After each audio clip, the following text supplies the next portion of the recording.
Although global attention rightly is focused on the horrific coronavirus spike in India, the South American nation of Colombia has become a hotbed of the virus and a powder keg. Frustration over the pandemic's crushing economic pain has sparked nearly 2 weeks of daily and deadly protests. CNN's Polo Sandoval joins us now live from Bogota, Colombia. And Polo, the government's heavy-handed response seems to be making matters even worse. Yeah.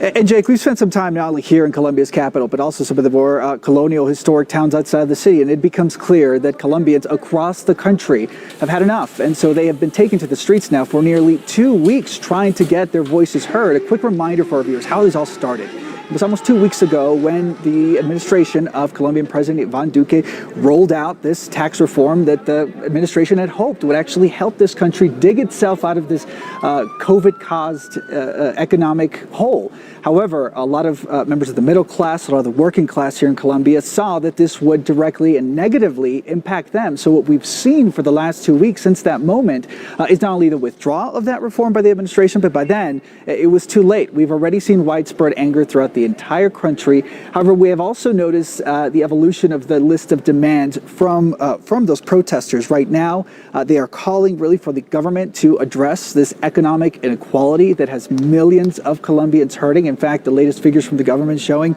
that after the pandemic, about 3.5 million Colombians slipped back into poverty. But they also want the government to address what they describe as heavy-handed police response to these protests. So far, the latest figures from the government showing at least 27 people have died in these protests. But then when you hear from some of the local humanitarian groups, they'll tell you that about 47, that number is actually 47, about 39 of those at the hands of security forces. So in speaking to many Colombians here, Jake, it becomes clear that people are upset with the situation right now, and they feel like it's only going to get worse, obviously, as COVID numbers do continue to rise, with the country right now dealing with just one of their latest spikes in coronavirus cases and deaths. Well, and that's what I wanted to ask you about next, Polo. All this happening while the COVID crisis is also simultaneously spiraling out of control and hospitals are overwhelmed?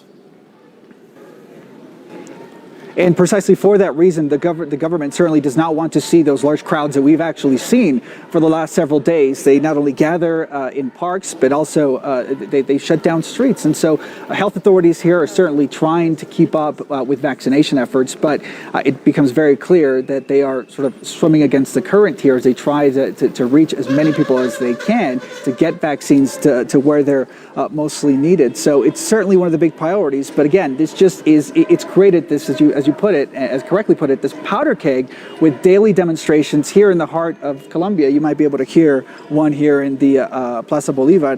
This is a daily occurrence already, almost 2 weeks of these demonstrations. So it certainly is a possibility with so many people taken to the streets that we could see numbers get even higher.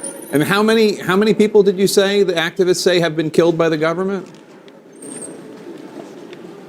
You know, at this point, it really depends on where you're looking. If you're looking at the numbers that have been shared by the Colombian government, they're about 27. But then when you look at some of those humanitarian groups that are here on the ground that are monitoring the situation, they'll tell you that they're actually 47, 39 of those at the hands of police. We did speak to the Colombian National Police today, and they told us that they are looking into the deaths of 11 of those. It is quite possible that we could see criminal charges against some of those officers involved, and that certainly would bring the community here, really the country, a little closer to where they want to be.